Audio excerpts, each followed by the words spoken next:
Hi everybody, welcome to What's in the Box. Today myself and John are, as you can probably tell, looking at Adeptus Titanicus. We are taking a walk with the god machines.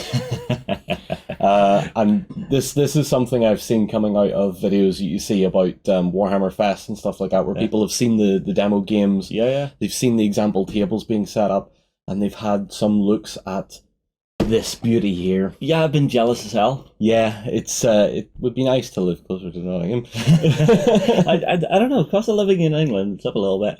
It is up a little bit from here, yeah. But this is a game that harkens back to the age of epic 40k. Yes. And they even say so in the book. Yeah, but I think the scale of this is actually up a bit, because we've got the Warlord Titan. Yep. And the box is bigger than I thought it would be. Yeah, I'm going to say that right now. This is bigger than I thought. There are pictures floating around of people taking photos of them when they're on the tables and stuff, and you're like, that's a really nice looking model, but I can't tell how big it is. And you see a picture of someone holding one. Chapter Master Valeric actually got to hold one and take a picture of it, and it was beautiful. Yeah. he was like completely mad for it when he seen it. Yeah, now, there are two boxes. So one box for your rules, one box for your mini in this unboxing. What do you want to look at first, rules or mini? Let's have a look at this bit first. Okay, the rules. Yeah, because I think most people are going to want to see what the game's about. Yeah. Before we look at the shiny. Yeah, and I'm sure there's a few people going out, no, you fools! Okay, so the box itself, yes. If I get the lid, please. Oh, you want the lid? Yeah, I want to show, look how pretty this is. Yeah. Look at that. So the box art on this box, as well as the main, the big set that they're doing, the big 2-player starter. Yeah. It's all based around Legio Mortis and Legio Tempestus, I believe that is. Or is it Graphonicus? It's Graphonicus. Probably Graphonicus, because they turn up in, well, I've actually seen it. I've read the Titanicus book early. So if we put this here. Yep. So here's your book. Yeah, so basically as soon as this came in, this went home with me. Look at that nice shiny embossing. Yep. Everything about this is just high quality, as you would expect now. Oh, look at the art. Yep. The art! A Titan hanger, it must be something to behold in the 41st morning. You then got all your 30th in this your technical drawings and stuff, which are gorgeous. Yep. And this part of the book is giving you all sort of the backstory. There's the things that I love, the cliff notes, where it's taking you through everything that happened during the Horus Heresy, because that's where the game is still set. Yep. And it's gorgeous. And then the battlefields that they set up. I hope I can get all of this terrain as a product from Games Workshop. I'm going to say that right now. You can. You can? You will. Well, you will be able to, yeah. All right. So, rules-wise for this game, the most key and central component of your game is going to be this here. Mm-hmm. So this is the dashboard for your Titan. So it's going to monitor the different sections of your Titans. It's going to monitor your reactor. It's going to give you all your stats and stuff. Mm-hmm. And you're going to arm it with cards. Yeah. No more codexes. No more codexes! What I think this is absolutely genius in doing is that this book, because the points costs and stuff are separate from the actual book. Yes. If at any point they want to expand it with a different type of Titan or a different weapons layout, it's simply a matter of supplying this kit with some of those extra cards. Yeah, or if they want to do an errata, they just start selling card packs. Yeah. So here is Titan 2.0. Buy this pack, your machines are now up to date. Even at that, if you want to do a version 2.0, you only replace the book. So long as it still ties into everything the dashboard's telling you, that's all you need to do. So it's going to be an interesting one as far as future and expansions go. Mm-hmm. One thing they do show you in this, which is also lovely, is different colour schemes for the Titans of the different classes. Yeah. So you have a knight household here. Yeah, knight households. But if I'm right and I jump further forward, you've got the maniples. Yeah, and the maniples I think are very interesting to see in this book, because I could imagine these actually being a box that you buy. Yeah. Now, we're not talking price because we don't know any of that at this point of filming, but I could imagine that if you had, the maniple boxes, you would just say, right, my force needs a recon one. Yeah. All right, there's the Reaver and there's 4 Warhounds. Boom. Yeah, but they might also do it by house. Yeah, they could. So you might get the House Mortis, the House Graphonicus, which could be very cool for like starter sets. Yeah, I can imagine that as a Legio Mortis starter set, which could be a Warlord, a Reaver, and maybe a couple of Warhounds or something like that. Would be kind of cool. Yeah. Now, we're speculating. Of course. But what we don't need to speculate on is actually the game mechanics, because I've went through them. All right. Now, I don't have it all 100% in my head, so if I get stuff wrong, apologies. But I will get it as damn near as I possibly can after having had a look through the book. Yeah. This game is going to focus on not only the tactical play of movement on the battlefield, but also the management of your god machines. Mm-hmm. So the whole concept is, if you're doing an action, generally you're going to be able to push that action to make your Titan work harder. If you're playing the basic rules, that's basically just going to put 1 point of stress onto your reactor. Mm-hmm. If, however, you're playing the more advanced rules, which is what's recommended after your first few games, you're then going to roll a die. Mm-hmm. And it's going to tell you, okay, you've either put no stress on the reactor, 1 stress on the reactor, 2 stress on the reactor, or 1 stress on the reactor, and you have awoken the machine spirit. Or you have displeased it somehow. Well, you've put it under pressure. Yeah. If I can quickly jump through here to the point where it's actually a chart you're going to roll on, and I think it's beautiful, the narrative that they've put into it. Mm-hmm. Oh, where are you, my little dove? Weaponry, yes, awakened machine spirit. Okay. So it's a D6 chart. So let's say you've rolled a 4 on that. Your Titan is now belligerent. The Titan's machine spirit wishes to taste the enemy's defeat firsthand. Mm-hmm. The Titan moves D6 toward the nearest enemy unit within its front arc, stopping if it moves within one of another unit. If there are no enemy units within its front arc, turn it 45 degrees towards the nearest enemy unit instead of moving.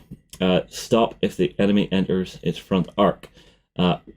Then, if there is an enemy within its front arc, it makes a smash attack against that unit. So that's it, basically taking a volcano cannon, a plasma annihilator, and just ramming it into its guts. Yeah.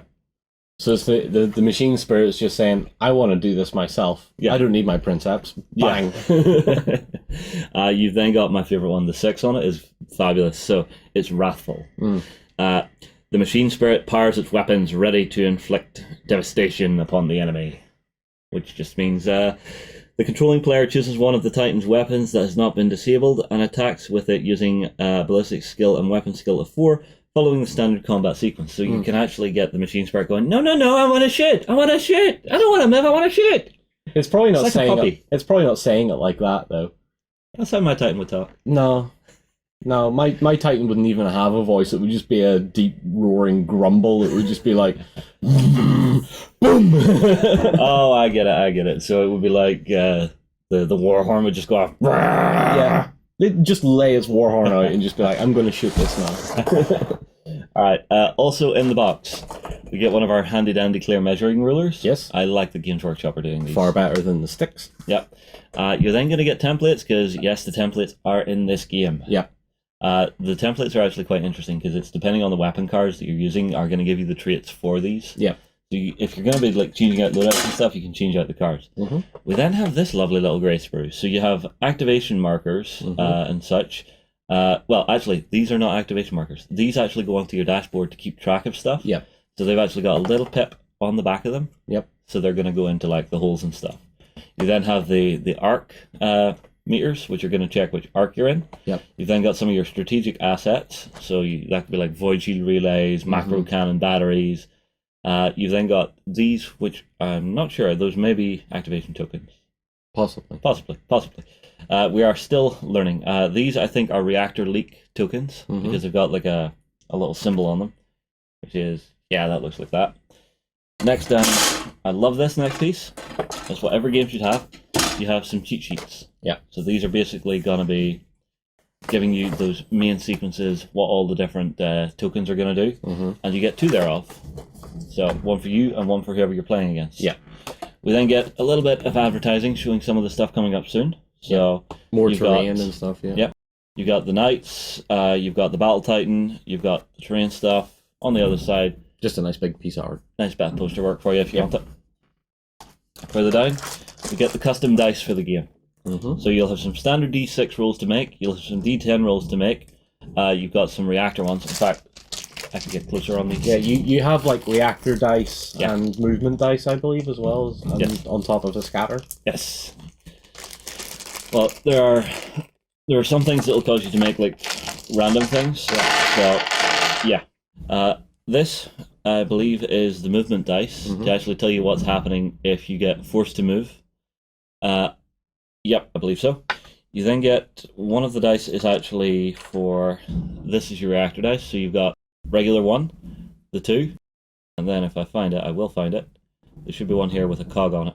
I think I may have already shown it. I think that's the one with the cog, and that's the plain one. Yep. So that's the one that will activate the awakened machine spirit. You then get your standard dice as well, but this one is a hit location dice. Yeah. So you've got leg, body, head, weapons, and one thing I like about this game is there are going to be lots of repair rolls that you're going to be able to make during the game. It's actually part of the phases where, you know, your clade of servitors inside your Titan are going to be trying to repair it frantically. Yeah. So I mean, it's something you always get through the pardon me, the novels and stuff like that. That when a warlord, something the size of a warlord, takes a hit, there's a whole bunch of servitors and tech adepts running through to switch out cabling or replace void shield generators or whatever. Or just take an arc welder to the plasma chamber or the reactor, going, no, you will not leak, you will not leak. We also get cards, and lots of cards. So you get these, which are all your different weapon ones. And the first one we see here is actually a power claw. So you can throw melee weapons onto your Titans. Yeah. I'm not sure if they're going to do Titans specifically with melee weapons, or if it's just going to be something you check the card on your opponent's dashboard. We will be talking about the layout of the kits when we get to it, because I have a couple of thoughts on it. Okay. Well, John, if you have a look at that, maybe we can find some cool stuff. The last thing we get is dashboards, and you get quite a few of these in here. And you also get some tricks and tactics cards as well, so stratagems. And you'll also have orders whenever you're playing the more advanced game. You got it? No. Keep talking, it's fine. Alright, well, one thing I did notice that I quite like is the way that some of the units actually work together. So imagine you have a group of Warhound Titans. You can actually squad those up and have them activate and act together in unison, and you can actually have them combine void shields as well on the battlefield, which is quite nice. Now, some of these cards that John's holding right now have some very cool special rules on them. Some of them actually can force movement on enemy Titans. So it's giving you that sense that they're so big and the impacts are so heavy. It's forcing a Titan to turn out the way. It's forcing it to stagger back. I mean, like, there's also some orders that are going to let you fire outside of the firing sequence. So let's say the way the turn goes is I go, you go, right? Yep. So I'll activate a machine, you'll activate a machine. If I see one of your machines has a good firing arc, but it's already activated, and it's just about inside its arc, I could actually give an order during the stratagem phase to say, I think I can actually hit that, and when I hit it, I'm going to turn it 45 degrees and force it out of its firing arc and deny the target. There's also some of the damage system stuff that's going to force you to stagger and fall. So that's something that's cool. Yep. I'm just going to let you roll through them, because they're all pretty straightforward. They do have special rules listed on them, which you'll probably have to look through in the book. Yeah, I learned most of them. Okay, fair enough. So first up, we have the Power Claw. So this is a melee weapon. So instead of just smashing his gun into you, this is actually something that's a bit more dedicated. You've got the dice it rolls and the strength of the weapon on here. And you've also got its short range and what its accuracy is. 2+ on this. Woo-hoo-hoo-hoo. If you get in close, this thing's going to hit you. It's a big thing swinging at another big thing. It's not really... It shouldn't really miss. Yeah, although one nice thing is, whenever this is disabled, see the disabled weapon side? Yeah. It actually tells you what you need to roll on your repair rolls to bring it back. Yeah. Which is really nice. So let's just jump through here. Ooh, volcano cannon. The volcano cannon is one of the Warlord's arms. Yes. And this thing has no accuracy because it's a template, auto hit, short range 30, long range 60, dice 1, strength 12. Ow! It's got blast 5, so you're going to use the big blast template, but it's draining, and this is an interesting one. Yeah. This thing, if you've pushed your reactor, this thing draws so much energy, it's going to force your reactor to go up a level. So there are some weapons that if you want to fire them, you have to be really careful. You've got shield beams, so this one's really good against void shields for the laser blasters. Paired Gatling blasters. Ooh. I love the sound of some of these weapons. And yeah, all of the that's nice. So at the top it tells you which type of war engine can carry it and how many points it is. Yeah. That's what I was saying. That's the joy of this system so far, is that all the points are on this stuff and that stuff. Yes. So if you want to open that as well. Yes. And I'll give you this too. Okay. Here you go. Okay. So what we have with these, and they're all nicely pre-punched. So you'd have a Quester support banner. So your knight units are called banners. Yeah. Just to keep it simple for everybody. But what you're seeing here is pretty much all the stats that you're going to need to worry about. So you've got the ion shields, which are different for the for the support banners, because they don't get void shields; they're too small. You've got what happens on direct hits, critical hits. You've got the different loadouts in here. So all the information is on these. Get to the big stuff. And yes, the big stuff. Oh, that's nice. So 1 Reaver, 2 Reaver, 3 Reaver, or no, 2 Reavers, 2 Warhound boards, and 2 Warlord boards. Yep, so you've got a good spread already. Exactly. I would imagine that as a pack will possibly be something you can pick up. They've actually done a really nice job on the embossing on this, just for like, see where the weapon cards go? Yeah. Yeah, there's just a little embossing there that the card feels like it's going to sit down into.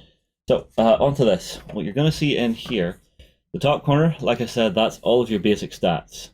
This is your reactor and your void shields. So as your plasma reactor takes more and more and more, it's going to move up this line. For your void shields, your save is dependent on how many you have. So you'll start here, and it'll start to work down, and your save will actually start to degrade as your void shields get stripped away from you. Yeah. You can repair these, but it's going to be a management game. Yeah. However, whenever this hits the orange and red, you will have the chance to suffer a critical reactor overload, which means, boom, no more Titan. Yeah, you basically vaporize yourself and anything near you. Yeah. You then have the main locations on this, right? Whenever you get to here, it's not disabled. You'll start putting different pips into this as well. So this is showing critical damage taking place to the Titan. Yep. And then on the side here, you've got a list of what that's going to do to you. And then down the bottom here, you have the slot for your cards. Yeah. So you're really going to have that management that you want. It's one thing I've always thought with like big mech games, because that's what this is. Yeah. It's a big mech game, is you want to have that system management built in, because you're a pilot. You're managing this thing. You're not just walking around in a suit of power armor. Yeah.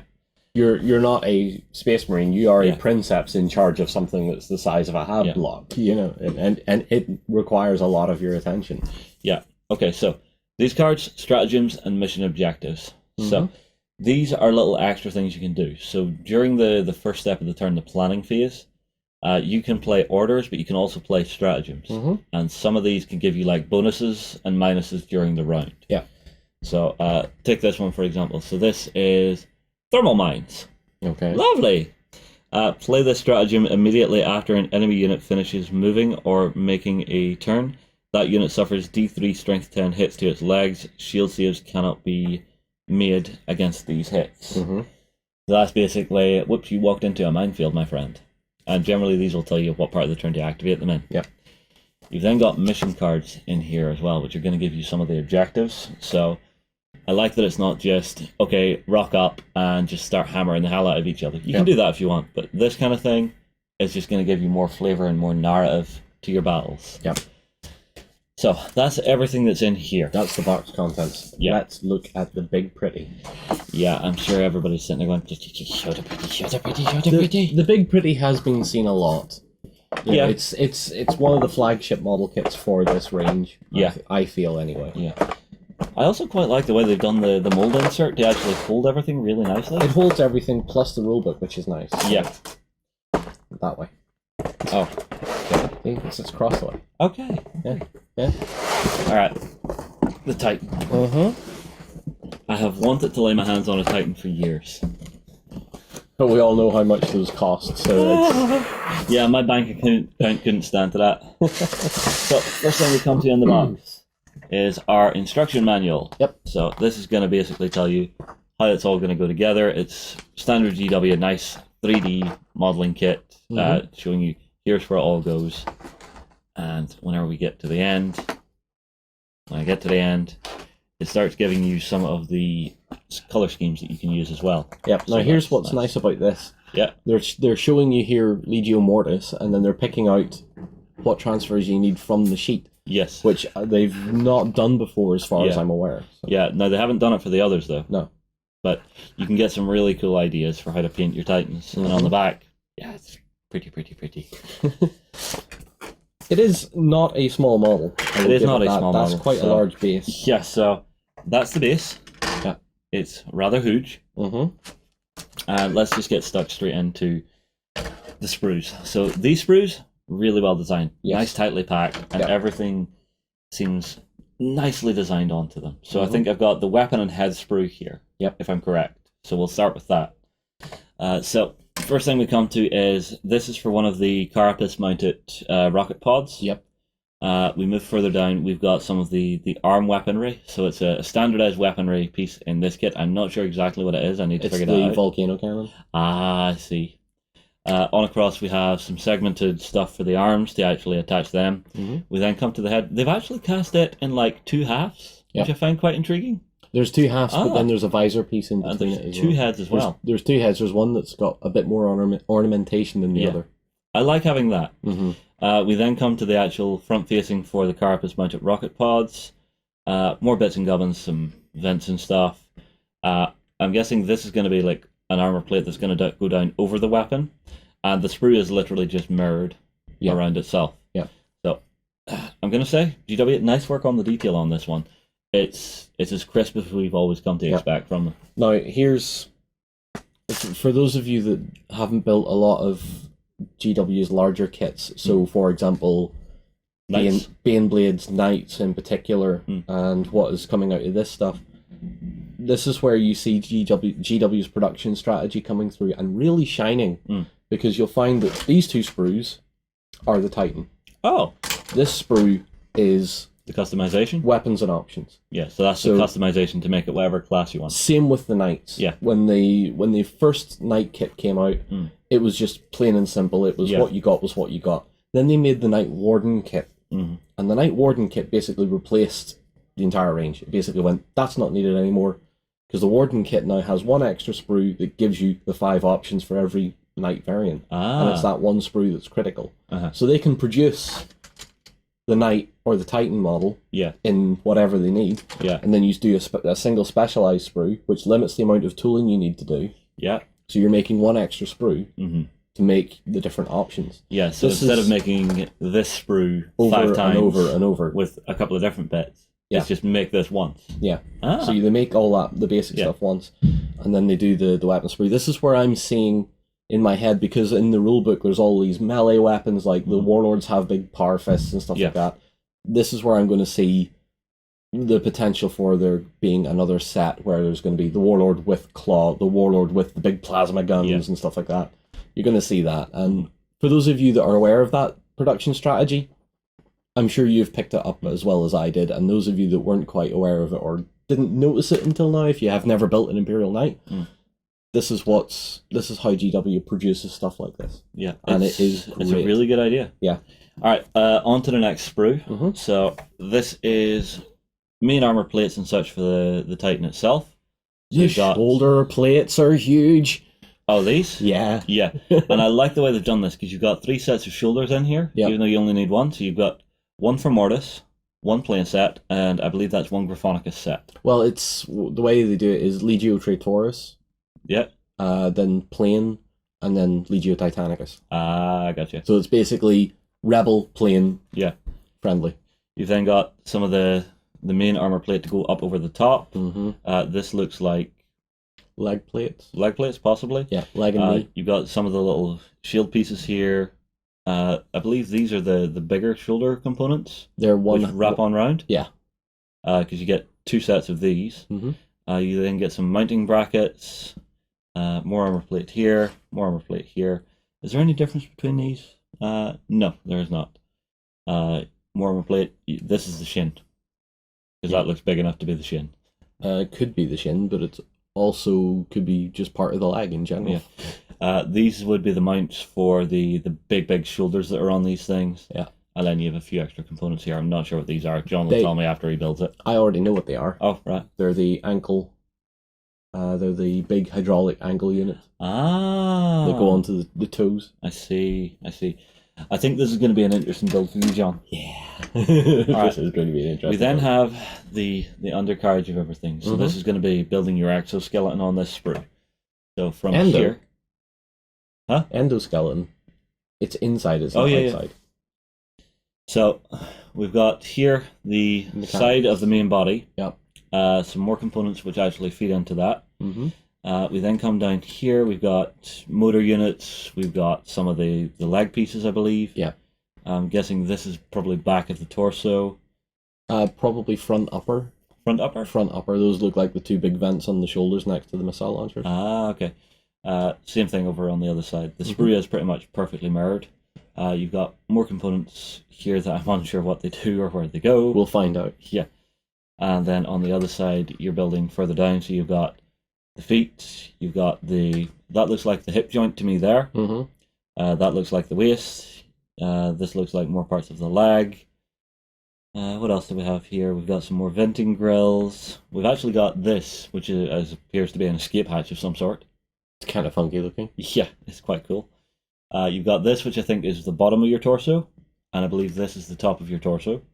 Another foot, and another waist piece here. Although I'd say that's a shoulder mount. I'd say that's an actual shoulder, maybe. That? Yeah. No. Because this is where your shoulder hooks in. See this little bit coming out here? All right. So that okay. Well, is that's definitely your hip. We will learn this momentarily. And then we've got more ball joints and stuff here. Yep. Right. Final thoughts at this point is this is a really well designed kit. I'm curious to see what happens when you put this together, John. I am too, because I just want to build it. Yeah. Now, question. So recently you started painting some Imperial Knights. Mm-hmm. For painting this, from the look of it, I think you could use the same strategy you used for your painting on this as you did on your Knights. Although you're going to have to build this one all the way for the unboxing. Yeah, you possibly could. As I build it, if I figure out that that's the way it needs to be done to be painted, I'm probably going to super glue the armor panels on so really weakly. Yeah. Okay. I don't know. So if we come back for the part 2 and it's got bits falling off because he super glued it because he wants to paint it. All right, we'll be back in a minute after John has this built. And we're back. The Titan's built. Yes. How'd the build go? It's a very intensive build. Really? Yeah, I'd say I probably spent as long as that as I did on some of my Imperial Knights. Okay, that's impressive. The main differences between this and a Knight model is that there's more parts to make up, like, detail areas. Mm-hmm. Whereas on the Knight, there's a lot of just empty space and void and stuff. Yeah. But on the back of this, there's a little platform with a big door on it and stuff. Oh, right. And there's lots of little bits and pieces that go together to make it. Let's start getting a look at it. Yeah.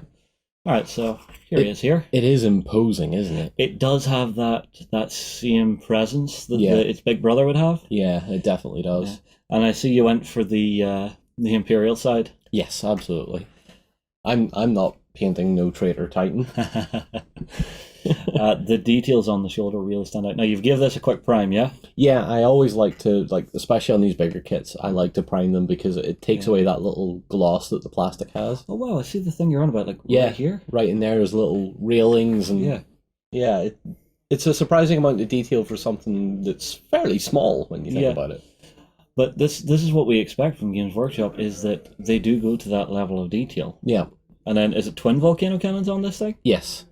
Okay. So it has 2 of them, and it has 2 Apocalypse missile launchers on it too. I do like all the armor plate that's just in and around it. It feels heavy. Yeah, and because of this is such a scaled down model, they can make that plastic as thick as they want to make it feel as heavy as it is. Are there defense turrets at the back door? Yeah, there's 2 twin las cannons, and at the front, under the shoulders, there's 2 twin bolters as well, two twin heavy bolters. Okay, I'm guessing that's just close support in case something sneaks up on them. In case that one traitor Astartes gets up close and he's like, I can take this thing on, and then the Titan goes, no, you can't. Oh, some bits still move? Yeah, the elbow joints still move. Okay, that's quite cool. They're about the only joints that you really want to keep moving. Yeah, I'm guessing everything else you're kind of wanting it down and in place. Yeah. And I have it built so that if I really want to, I can dismantle it again to paint it. Now, will it work with the method that you use for knights, keeping the armor plates on? Yes, it will for the most part. There are some plates where they kind of have to be there, like on the ankles. So if you want to bring the camera back up, Oh, yeah. and bring her back up on her close. There we go. These little pieces for the ankles, yeah, they don't have a separate armor piece. So they're going to have to be on there anyway. Yeah, but the other rest of it. Yeah, the rest of it would all stay off if you wanted it to. See, I think that's a really good idea for painting anything like this. Yeah. Now that I've done it once, I think it works really well. Yeah. Now, scale-wise, how big is he compared to a knight? Well, let's bring an armiger in, Okay. so you can have a look at what he's like against an armiger. Okay, and this is one of your own personal ones? Yes. He's taller than it, Yeah. which is cool. Yeah. He's sort of in between standard Imperial Knight and that. Yeah. Although, comparing the weapons and stuff, yeah, the scale, you can tell that this is something that is a bigger machine. Yeah, because they've went into so much time and effort to make make the little pieces that would be big on the regular kit really delicate looking. Yeah. So it looks like there's a lot of delicate stuff surrounding this big, god-awful weapon. Well, whenever you look at the leg pistons on this Yeah. and compare it to the ones that are in and around on this, Mhm. yeah, you can see they're scaled so that they're smaller, but the actual ones themselves are probably about the size of the armature. Yeah, yeah. But it's a really nice kit to build, and having looked through the rulebook, it looks like you'd want to ideally play with 2 of these, or there's mana pools for 3 of them. Yeah. But that's like all guns blazing. That's going for firepower. Yeah. So you're not going to see a lot of these, I don't think. But the ones you do see they are going to be a focal point to deal with. Yeah, but the mechanics that have been put into the game that we've seen so far, it feels proper. It feels like there are big titanic smacks happening. Yeah. I mentioned earlier about Titans getting rotated and shifted and pushed back, or if you actually take enough damage, the Titan might fall and land on something, or when it blows up, because of the scale of the buildings, it's going to feel like a huge explosion. Yeah. So it's going to give you a really cinematic feel, I think, when you're on the tabletop, and you're going to feel like a princeps. Yeah, I think so, because when I was reading through the rulebook, there was like little descriptors of stuff that was happening. So when it said you can take power from one system and put it into another. Yeah. So if you took it from your weapons and put it to your void shields or something like that, there was the way they were describing it just felt good, because it was like, if you want, the princeps could cut motive power and put it all to the weapons, and I was just imagining like the Warlord in particular, stomping its feet down and then just slowly bringing those 2 guns around and just charging the hell out of both of them. Yeah, but it does feel like you do have that ancient machine there as well. It's got almost a life of its own.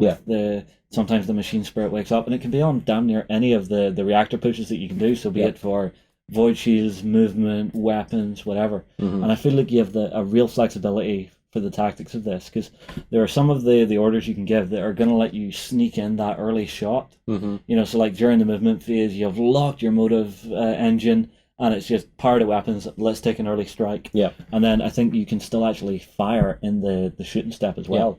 What I also like is the fact that when you're rolling on pushing your reactor and stuff, unless you get it terribly wrong, the worst you're really doing is just fighting with the machine spirit of it. Well, if you push it up by 2, that's dangerous. It's costly. Costly. But when you're playing your first basic games, you are just pushing it by 1, and the machine spirit is quiet. Yeah, it knows why you're doing this. Well, it's really just to get the main mechanics drilled into your head before you start adding the more advanced stuff. But personally, I am looking forward to games with the more advanced stuff. Yeah, it will be interesting. Yeah, absolutely.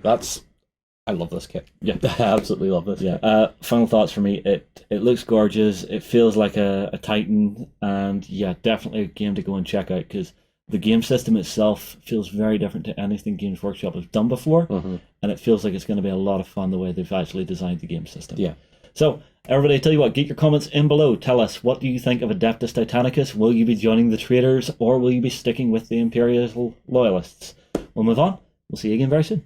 Go ahead and check out our other content on screen now, and be sure to check out beastsofwar.com for the latest gaming news and gaming let's plays.